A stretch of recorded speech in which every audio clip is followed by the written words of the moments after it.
All right, this is Precalculus, lesson 3 of chapter 14 on page 929. The title of this lesson is Formal Definition of Limits. So we're really going to look at what a limit is asking us. And in this lesson, there are proofs. And really what these proofs are going to ask, if you just look at, let's look at the pattern for limits. The limits ask us the limit of any function. This is just an equation. Got it? As x approaches some value, what is y approaching? This is the limit. Okay? So the limit asks for a function as x approaches some constant number, what value L is y approaching? All right, so now we've written this one. This is the one that's in your textbook. All right, this is a more specific. We don't have the function, but it looks linear, right? So it says the limit of this function, and I didn't write f of x. This is f of x, that line, okay? So it says, this is what it's asking. What is the limit of that function as x approaches 5? What is the value of y approaching from the left and from the right? Got it? So a limit, we really don't use limits with linear functions. Typically, you use limits when there are vertical asymptotes, or there are holes in the graph, or it may be x to the 5th function, and you just need to know from the left and the right what value is y approaching as you approach some x value. All right? So typically limits are used with holes in the graph, with vertical asymptotes for us to ask, number one, is the function defined there? And if it's defined, then what value is it approaching? If it's not defined, is it approaching the same value from the left and the right? All right? And so what we ask is, the closer we get to 5 in this graph, what is y approaching? All right. So we're asking, if we assume that these two hyphenated lines on the x graph, on the x coordinate system, the distance between those is delta. That's the delta. All right. And the distance between 12 as we get close is epsilon. We want delta to be ever so close so that epsilon gets ever so close to the limit, right? That's why when we had a function, all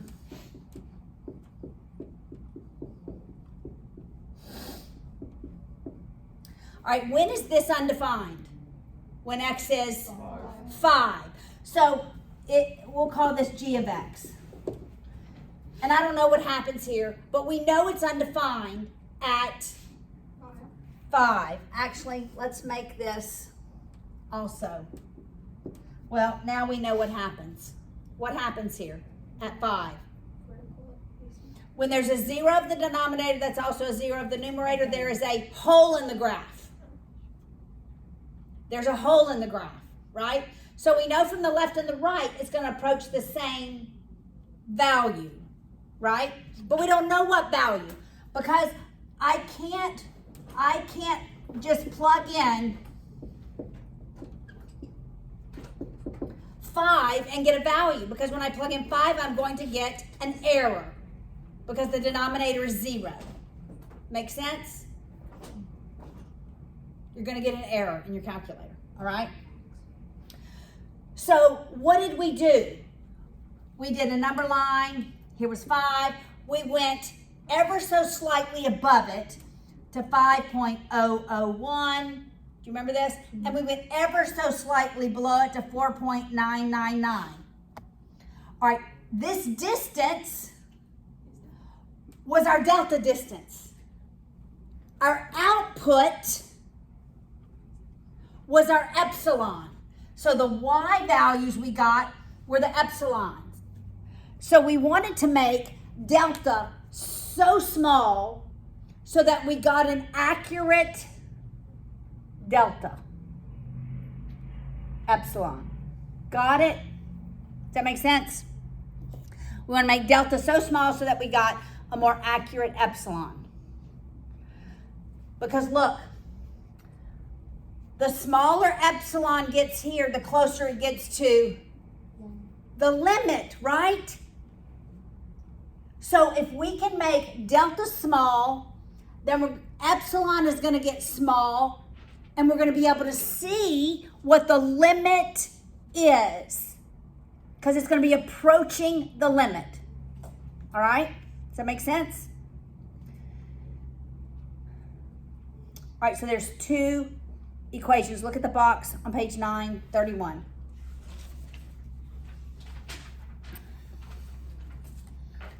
And we're going to use this on the board.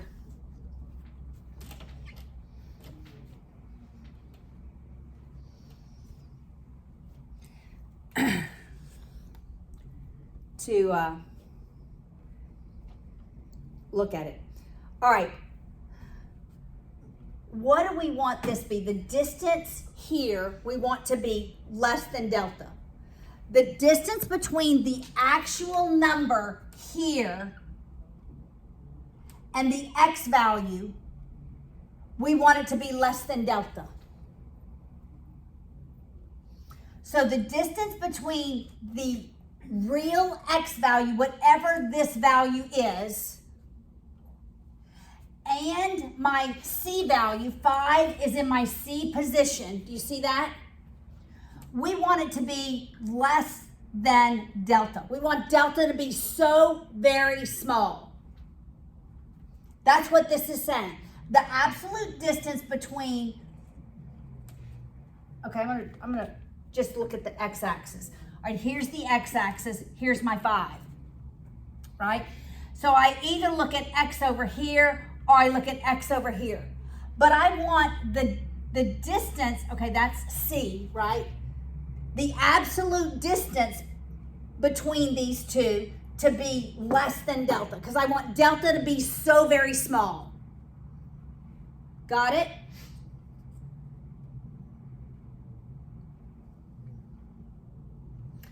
So the distance between whatever the x value you choose and the c value, we want it to be smaller than delta, because delta says we want that distance to be very close to the 5. We want to approach it from the left and the right. All right, that's the first formula. Why do we write the absolute? Because let's suppose here I chose 4.9 and here I chose 5.1. What is delta? 0.1. Delta is the difference here. But if I do 4.9 minus 5, what do I get? I get negative 0.1. But if I do 5.1 minus 5, I get positive 0.1. That's why we have the absolute bars. It's literally the absolute distance between whatever x value you choose and that c value in the formula. All right, so that's the first formula, which has to do with delta. Okay, now let's decide, what does f of x represent? What does this represent? It represents y. That whole thing is the y value, right? I mean, we could write an equation that says f of x equals 2x plus 3, but that's the same thing as y equals 2x plus 3. So when you see f of x, you're thinking y. All right?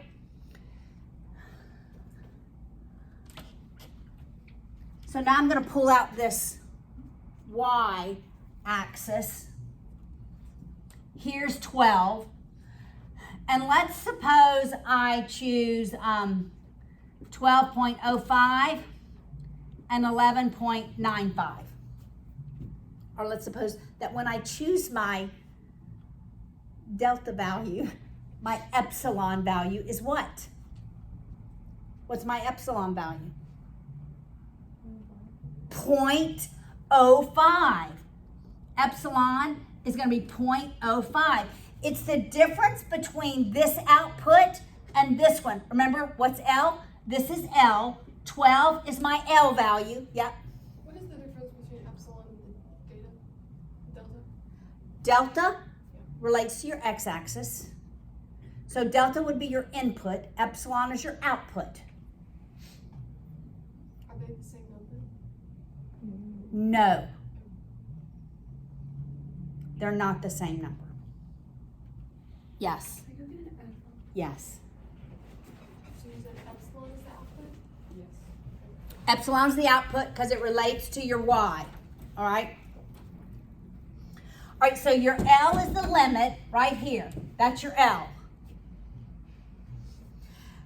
And this would be just your y value, f of x.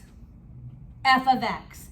So when I write f of x, you're thinking, oh, that's just my y value, right?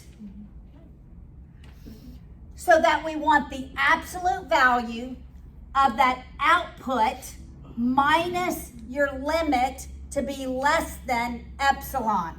That's the other equation. Can you just choose epsilon and can you just choose them both? Well, we're going to use these two formulas to do the proof. To prove the limit.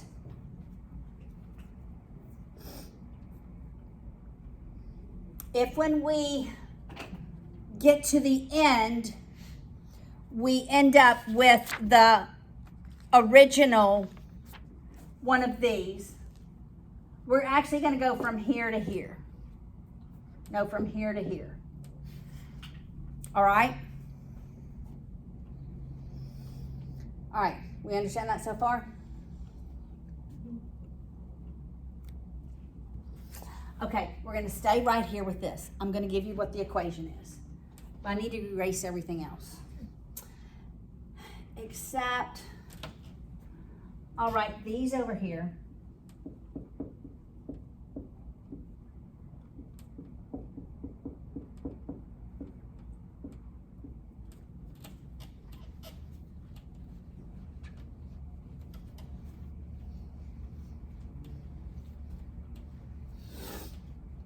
All right, now let's look at example 1. So we have this,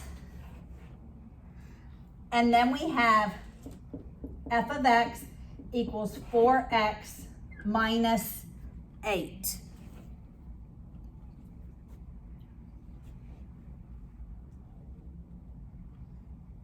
All right, so we're going to start here.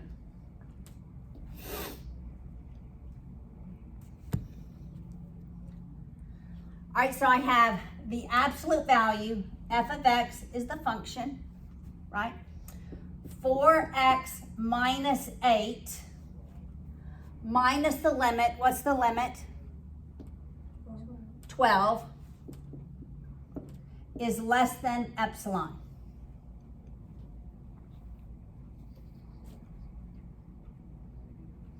All right, so we start here. And we're going to go to here. So your book does not do these first steps in the example. It just starts it, but I'm going to get you to where it starts it on the top of the next page. All right, it just starts it and it doesn't tell you how it gets the epsilon to substitute in. All right, let's combine our like terms.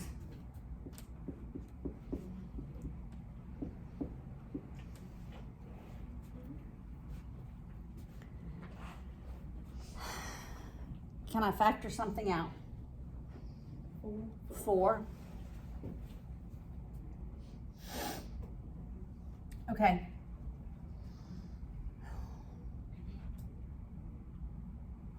I'm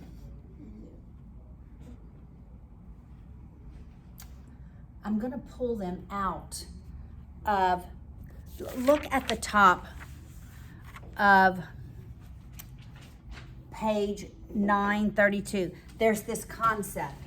The absolute value of A times the absolute value of B is the same thing as that.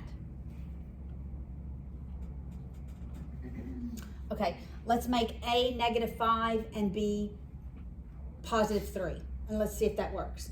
Okay, so A is -5, B +3. All right.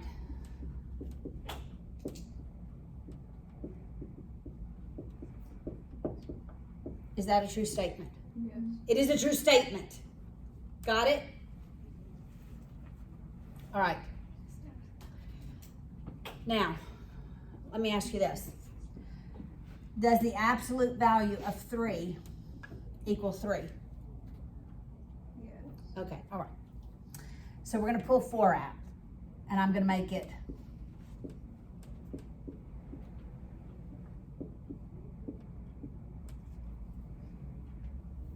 That's why I wanted to show you this first.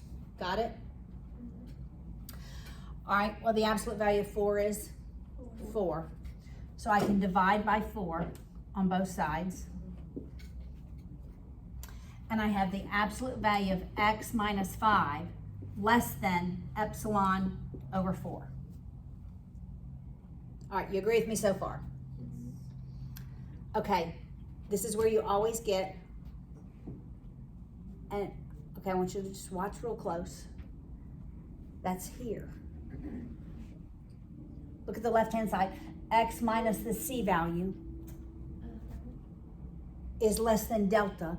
So for delta, I can substitute E over 4. Now look on page 932. That's where they begin. Look on the top of page 932.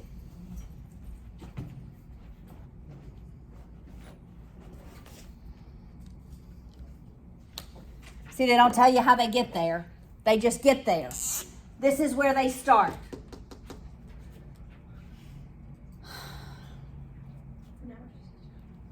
So now, I just got to make sure this is going to be on the board. I'm going to go, oh, look, I can go over here. Never mind. All right, here's what I want you to connect, these two. This is going to look just like this because the value of C is 5, right?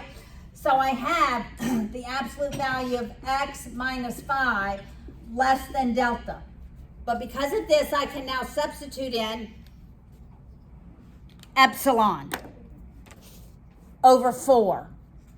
See, they don't tell you how they get that on the top of page 932. But you see now, right? So for delta, I'm going to substitute E over 4. All right, so we have the absolute value of x minus 5 less than epsilon, I said E, it's epsilon over 4. Okay. Now we want to get back here. Do we go from here to here to back here? If we do, then we've already proven it. And that's what they do on this page. Okay, first we multiply by 4. Okay?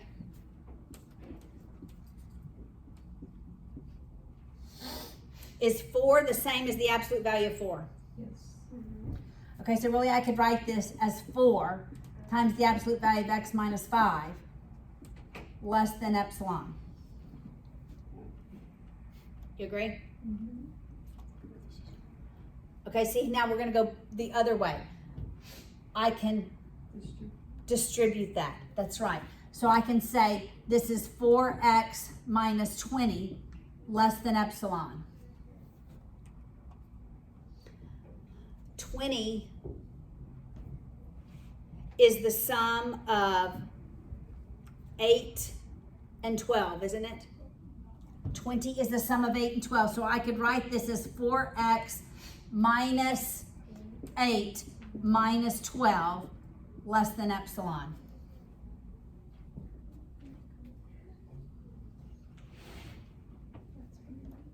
Can I rewrite this by segregating this out?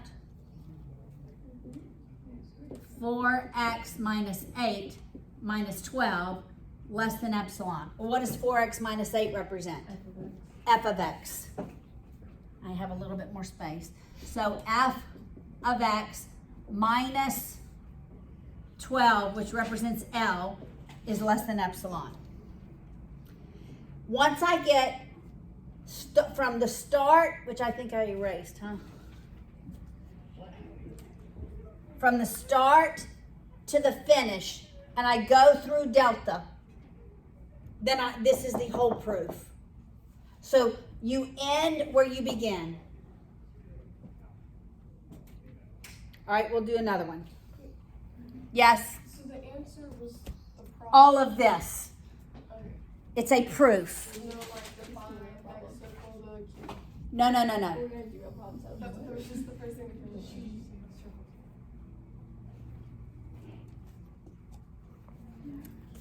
All right. Now, number 2 helps you a little bit. All right. So now, example 2, we're just going to do these 2 examples. X is approaching 1. And the limit of the function is now 9. So what's my C value? My C value is 1. What's my L value? What's the limit? 9 is the limit. You got it? This is my L. 1 is my C. And f of x is 2x plus 7. All right? So we'll start with the epsilon 1, and then we'll substitute in. All right, so I'll write, it's f of x minus the limit less than e. Now we'll fill it in. F of x is 2x plus 7. The limit is 9. We want that to be less than 7. We combine like terms. So we have 2x minus 2 less than epsilon. We can factor out a 2.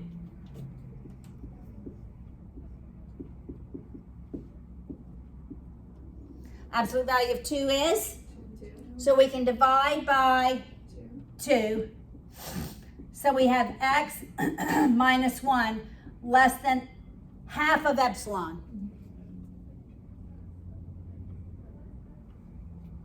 So actually delta has to be half of epsilon. That's how they relate. In the previous one, delta had to be a fourth of epsilon. That's how they relate. All right. So this right here is x minus c. So for delta, I'm substituting epsilon over 2. Do you see how this looks exactly like this? All right, so here is x minus 1. Here's my c value. Has to be less than delta. For delta, I'm going to substitute in epsilon over 2. All right, so we end up with x minus 1 less than epsilon over 2. What do I do now? Multiply both sides by 2, right? So we have 2 x minus 1 less than epsilon. Now what do I do? Distribute the 2. So we come up with 2x minus 2 less than epsilon. Now we know the 2 is negative 9 and positive 7. So we break it back out. 2x plus 7 minus 9 less than epsilon. And what does this represent? It represents f of x minus 9 less than epsilon. So when you get here, back to here, you're done. Got it?